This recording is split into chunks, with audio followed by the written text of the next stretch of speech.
Kamusta kayo dyan? Mga kapusina natin. And this is another ride, another day, another ride na naman sa atin. For our journey in Angkas as a Angkas biker. So, samahan niyo ako sa enjoy ng ating journey and continue para makapag-serve sa atin. So, nandito tayo sa Cubao. Patid si ma'am sa Pasig sa Cainta Way yung actually sa Cainta yun, pero Pasig ng namin, ang daan namin. So makikita nyo nasa Cubao kami and Binabag and namin tong Cubao. Pabaybayin muna natin, papakita ko sa inyo ang ganda ng Cubao. So yung mga hindi pa nakakarating ng Cubao. And also ayan, nakikita nyo nag-ayos pa ang kuya nyo, kapal ang mukha mo kuya, hindi ka naka-Angkas uniform. And ayun, pero at least naka-Angkas helmet tayo parehas. Kami mamaya na SM Cubao, then turn right na kami dito.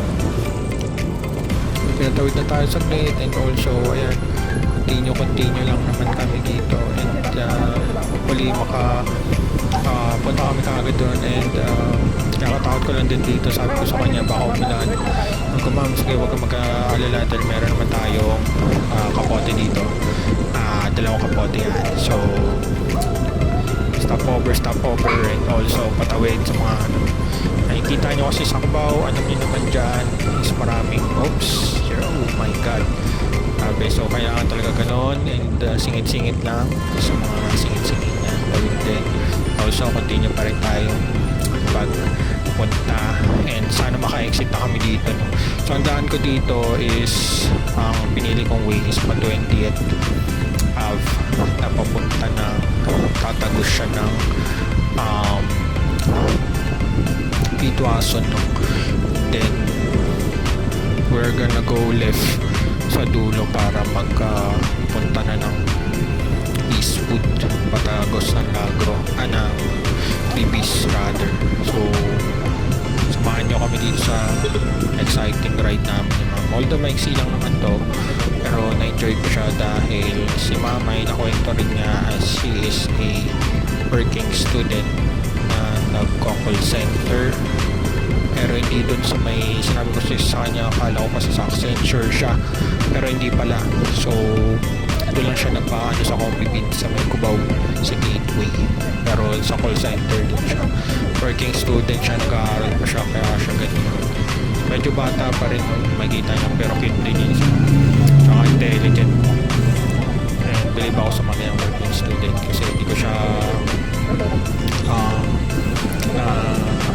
feel before, pero at least nagsinap na tayo kasi student dati until makagraduate. So salute ako sa mga working student na kagaya naman, and you continue your journey para makagraduate, and at least nakakapag-work na rin, makakatulong na rin sa parents until you graduate.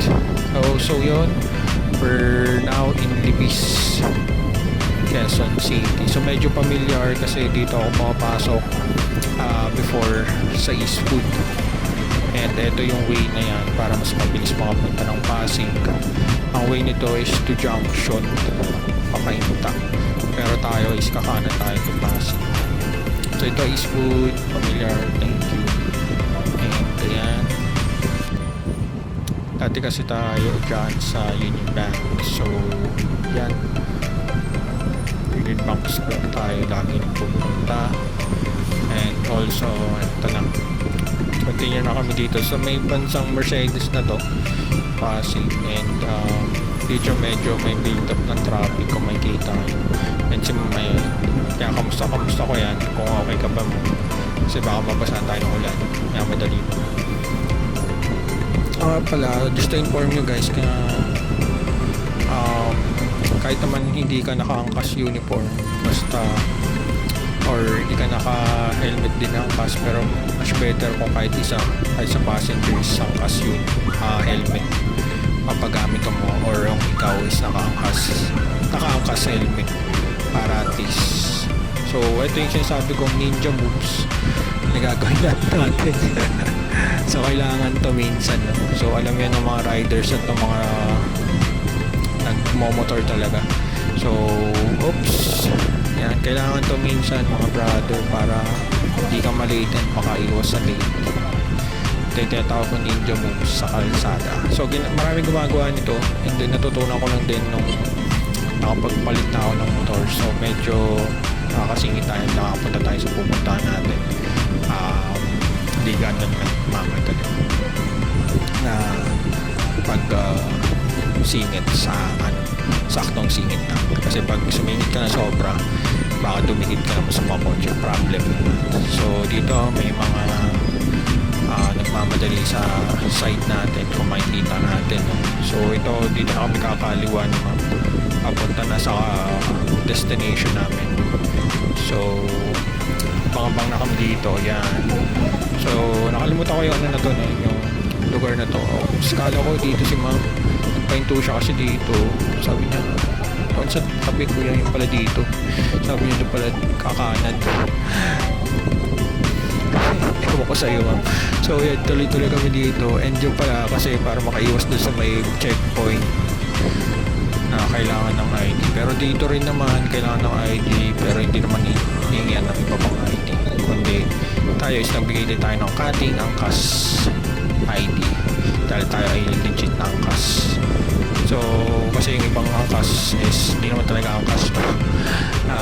Baka for your information guys, dahil sila ay mga habal riders kahit naka-uniform sila ng angkas.